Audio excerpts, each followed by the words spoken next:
Bonjour à tous et bienvenue sur ma chaîne. Alors je suis super contente de vous retrouver pour ce qui sera sûrement la dernière vidéo de cette année 2021. Année 2021 qui a été sacrément riche parce que c'est là que j'ai commencé ma chaîne YouTube et j'ai fait plein de vidéos. Je suis hyper contente parce que je travaille à côté si vous le savez pas, donc ça a été un rythme quand même pas facile à tenir. J'ai quand même réussi à faire quand même pas mal de vidéos et vous faire pas mal de créations, donc j'espère qu'en tout cas ça vous a plu. Si vous tombez sur ma chaîne pour la première fois, n'hésitez pas à vous abonner si c'est des sujets qui vous intéressent, et pour les autres, merci de m'avoir rejoint depuis le début, ça fait hyper plaisir. Du coup pour cette semaine, je voulais vous proposer des idées cadeaux de dernière minute, et pour le coup quand je dis dernière minute, c'est vraiment dernière minute, parce que littéralement Noël c'est ce soir, donc ça a été très compliqué en fait pour moi de vous proposer une vidéo un peu en avance, dans les temps, etc. Même si je sais bien que peut-être que ça va pas vous servir, que vous allez pouvoir voir la vidéo mais vous n'allez pas pouvoir offrir ces idées cadeaux là. Mais c'est pas grave, en tout cas des idées cadeaux on en a besoin toute l'année, donc je vous la publie quand même. Et pour ceux qui fêtent Noël en retard, parce qu'ils sont cas contact ou parce qu'ils sont malades, etc. Ce sera l'occasion en tout cas de préparer des choses supplémentaires. Trêve de bavardage, on commence tout de suite. Pour ce DIY, j'ai prévu d'offrir des jolies chaussettes. Donc clairement, je sais pas tricoter, enfin seulement le point mousse et encore. Et donc en fait, je vais partir de chaussettes toutes simples, unies, mais que j'aurais achetées déjà toutes faites. Et l'idée que j'avais, c'était de les personnaliser en les brodant. Donc j'ai essayé plusieurs motifs, à commencer par des petits cœurs que j'ai d'abord fait sur du papier plié en deux et que j'ai découpé. Ça me permet d'avoir une forme qui est bien symétrique. Et du coup, une fois que ma forme est prête, je viens la poser du coup sur ma chaussette et je viens y tracer les rebords. Une fois que j'ai ma petite forme, donc il n'y a plus qu'à broder. Donc j'ai pris un fil rose qui contraste bien avec ce gris et je vais broder tout le tour en point chaîne. Donc c'est un point qui est hyper simple et hyper satisfaisant à réaliser, et compte tenu de l'élasticité de la chaussette, ce point est quand même plus adapté que le point arrière par exemple. Donc comme vous voyez, pour réaliser le point chaîne, il faut repiquer là où vous êtes actuellement et ressortir là où vous voulez aller. Et bien sûr, avant de tirer complètement le fil, il ne faut pas oublier de passer du coup le fil en dessous de l'aiguille.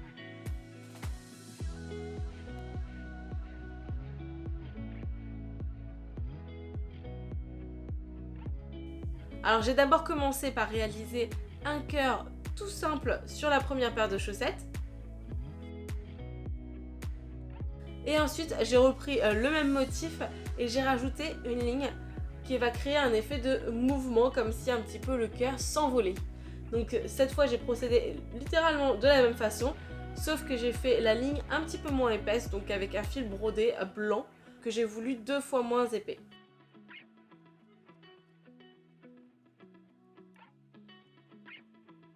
Et voilà ce que ça donne pour le deuxième.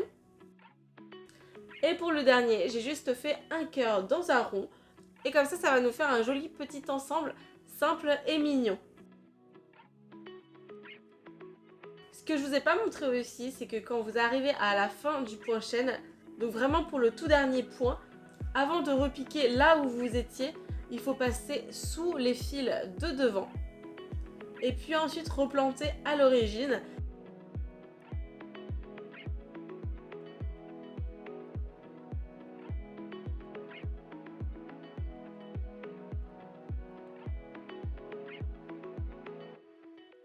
Et voilà, on n'y voit que du feu, ça nous donne vraiment une belle continuité. Au final, j'avais aussi essayé du coup du line art, donc voilà ce que ça donne et c'est vraiment pas mal aussi, moi j'aime beaucoup. Par contre, j'ai aussi fait une tentative d'étoile qui était pas tip top, donc voilà, je vous montre un petit peu ce que moi j'ai essayé de faire. À vous de voir maintenant quelle forme vous voulez réaliser à votre tour.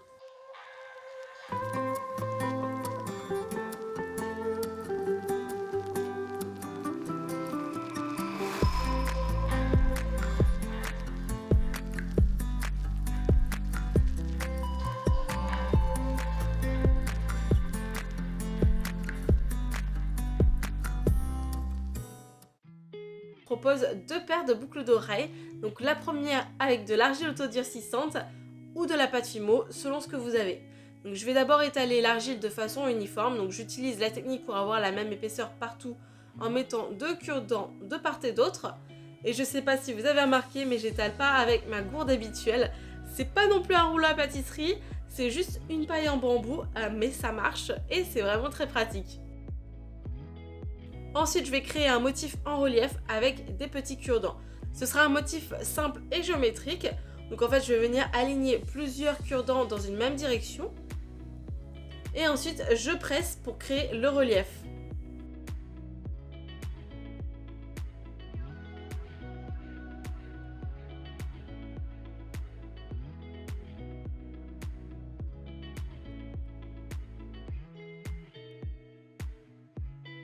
Je vais réitérer dans l'autre sens et je vais laisser intentionnellement des espaces qui sont lisses.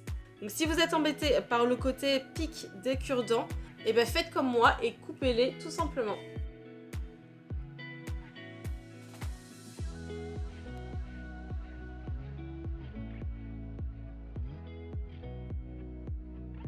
Donc il n'y a plus qu'à venir couper ce qui me servira de boucle d'oreille.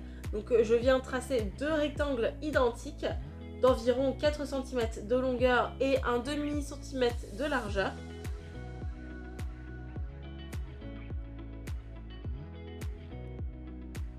Et finalement, je trouvais que les reliefs n'étaient pas assez nets, alors je les ai redessinés doucement avant qu'ils sèchent, avec comme toujours un cure-dent. Et bien entendu, je viens faire deux trous qui me serviront ensuite à les accrocher. On se retrouve une fois que mon argile a séché, donc comme d'habitude pour toutes les créations en argile, on va faire un léger ponçage pour unifier et passer un coup de vernis pour les protéger.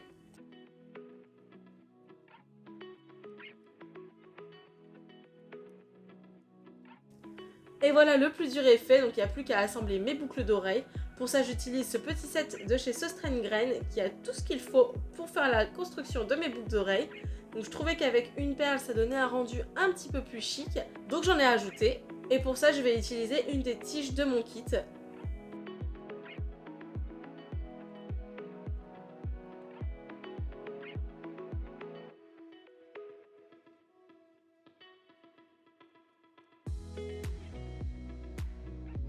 Et si vous aussi, du coup, la tige est un petit peu trop grande, donc je fais juste quelques mouvements de torsion et là, ça va casser très facilement.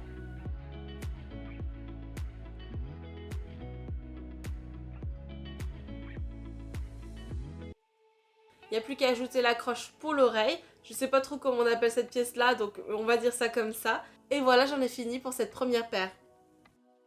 Pour la deuxième paire de boucles d'oreilles, je vais utiliser des chutes de simili-cuir. Donc c'était à l'origine des sets de table de chez Action. Et je les avais utilisés pour un DIY, pour ma vidéo industrielle notamment. Et je n'ai jamais jeté les restes.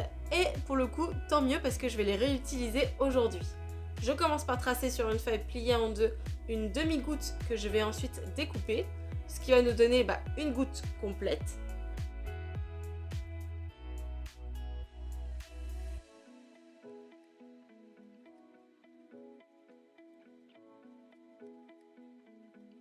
Donc voici ma première goutte d'environ 4 cm et voici une deuxième goutte d'environ 2 cm. Et je vais découper mes formes directement sur mon simili-cuir et donc j'en fais deux de chaque à chaque fois.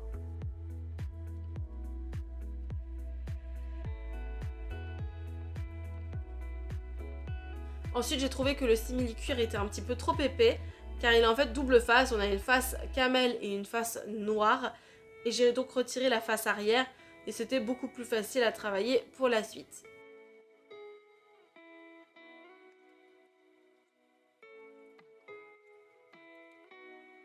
Et pour les petites gouttes, j'ai décidé de passer un coup de peinture dorée. Je trouvais que ce sera plus lumineux que le noir et aussi du coup un petit peu plus sympa pour des boucles d'oreilles. Maintenant que mes pièces sont prêtes, on passe à l'assemblage. Donc je vais fixer les pièces ensemble avec un point de colle.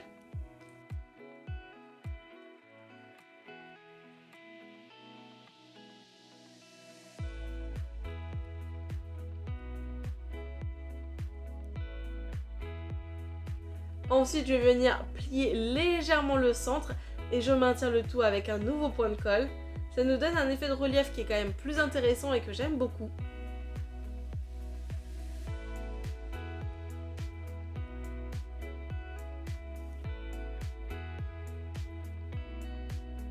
Et maintenant je viens percer un trou de part et d'autre pour venir y placer une tige que je vais replier en un cercle.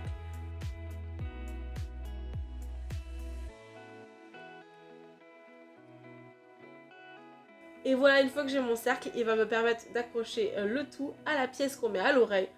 Je sais toujours pas comment on appelle ça. Si vous savez, n'hésitez pas à me le dire en commentaire. Et ce DIY est terminé.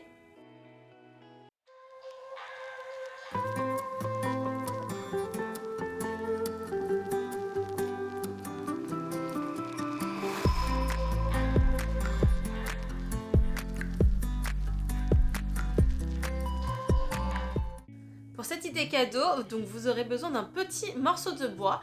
Moi j'ai que ça chez moi et c'est vrai que c'est quand même pas mal de les revaloriser. Du coup je voulais faire un cadeau personnalisé avec une musique qui vous évoque un souvenir partagé avec la personne à qui vous l'offrez. Donc tout simplement je suis allée récupérer depuis l'application Spotify le scan code de cette musique. Donc si vous connaissez pas, il s'agit comme d'un code barre lisible par Spotify et qui renvoie directement sur la chanson en question. Malheureusement, je sais pas comment vous le montrer étant donné qu'il faudrait que j'utilise mon téléphone mais que c'est avec mon téléphone que je filme. Bref, c'est un peu le serpent qui se mord la queue. Néanmoins, c'est vraiment pas compliqué. Donc une fois que j'ai mon scan code, je vais ensuite venir le calquer. Donc je peux pas vous montrer cette étape non plus pour les mêmes raisons, c'est que j'ai calqué directement depuis mon téléphone.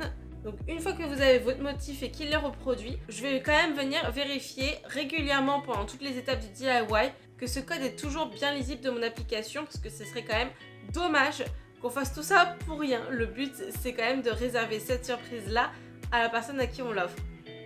Et du coup avec le papier calque, je vais venir reproduire ce motif directement sur mon morceau de bois. Alors c'est un morceau de bois qui mesure une dizaine de centimètres sur à peu près 1,5 cm de large. Et pour être sûr de bien le maintenir en place et bien centré, du coup je vais venir le scotcher de toutes parts pour être sûr qu'il ne bouge pas. Et ensuite je ne vais pas vous expliquer le principe du papier calque, mais je vais venir bien appuyer partout pour être sûr que mon motif soit bien reproduit sur mon morceau de bois. Alors au moment de retirer le calque, j'ai d'abord enlevé un seul côté, juste pour vérifier et pour être sûr que le scan code était bien visible. Et comme ça, dans le cas contraire, je suis en mesure de le repositionner directement au même emplacement.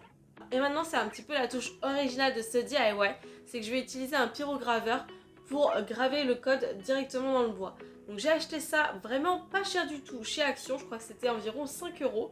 Et ça va vraiment apporter beaucoup de cachet à ce cadeau. Alors vous pouvez très bien le peindre si vous n'avez pas de pyrograveur ou tracer ça au feutre. Mais moi je trouve que graver, ça rajoute vraiment ce petit quelque chose. Donc je vais venir faire ça tout doucement, il y a plusieurs embouts qui sont disponibles mais moi je vais travailler ça avec le plus fin. Et je vais venir du coup dessiner les petites barres verticales. Du coup normalement elles sont un petit peu épaisses. Moi j'ai préféré les faire vraiment fines pour avoir un rendu un petit peu plus net et un petit peu plus propre. Donc voilà ce que ça donne à la fin. Voilà, une fois que je suis passée partout, je check encore une fois que l'application elle est capable de reconnaître mon code. Et pour le coup, tout est bien ok, donc je gomme le restant de crayon à papier. Et voilà, le plus dur est fait. Maintenant, il n'y a plus qu'à accrocher un petit anneau sur le côté. Et je vous conseille quand même de pré-percer pour ne pas briser le bois. Et ensuite, du coup, je vais venir visser mon petit crochet. Et j'ajoute un anneau pour les clés. Et ce DIY est terminé. Vous pouvez très bien aussi vernir la plaque en bois, ça c'est vraiment comme vous voulez, étant donné que c'est pas forcément un objet qui sera en contact avec de l'eau, c'est pas forcément nécessaire, même si on est d'accord, c'est toujours quand même un petit peu mieux d'avoir une protection supplémentaire. Voilà, cette vidéo est terminée, j'espère que ça vous aura plu. Comme je vous ai dit, c'est un petit peu tard pour refaire cette DIY. En tout cas, si un jour vous avez besoin d'idées cadeaux, surtout n'hésitez pas à revenir sur cette vidéo. Comme d'habitude, n'hésitez pas à me dire quel est le DIY que vous avez préféré. Moi, ce que je préfère, c'est vraiment le porte-clés parce que ça permet vraiment de faire une connexion avec la personne avec qui vous l'offrez. Donc je trouve que c'est vraiment top et en plus c'est hyper simple à faire, donc autant vous dire moi je suis fan. Et comme je vous ai dit, ce sera la dernière vidéo de cette année 2021. Donc moi je vous souhaite de très très bonnes fêtes, profitez bien de ces moments avec votre famille, avec vos amis, mais aussi soyez prudents parce que le Covid est toujours là et il rôde et il nous le fait bien remarquer. Donc surtout prenez soin de vous et prenez soin de votre famille. Et sur ce, je vous dis à l'année prochaine. Ciao!